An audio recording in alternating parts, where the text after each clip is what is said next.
want to talk about the word responsibility, and I want to talk about it as it relates to another word that's often used interchangeably, but that in my opinion isn't necessarily the most accurate use of the word, and that word is fault.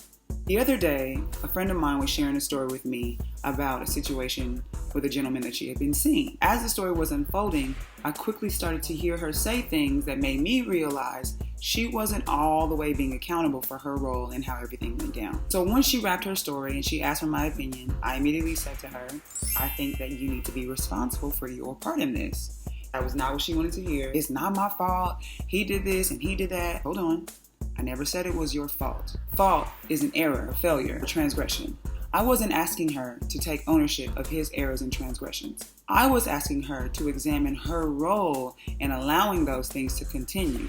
The word itself is responsibility, your ability to respond. It's not about her saying this is his fault, he did it, he needed to do this, he should have done that.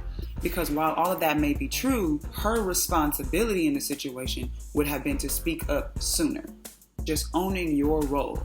It doesn't mean that you are accountable for somebody else's behavior or that you let somebody else off the hook for what they've done. You can't do their work. You only have control over how you respond. Of the things that are happening, how much of this am I responsible for? What of this did I attract? What of this did I accept? What of this did I allow? And you use the word fault. What that does is that puts you in the victim role, strips you of your power. It assumes that this other person is doing things to you and you have no control. And that's not always the case. Looking at a situation and you're allowing yourself to see where you could have responded differently, where you participated in that and perpetuated that because of whatever role you were playing, you take back your power, you learn your lesson, you move forward. Because at the end of the day, in any situation, you are the only thing you have control over. That's it and that's all. Fault versus responsibility. My distinction between the two is that your responsibility is just that, your ability to respond.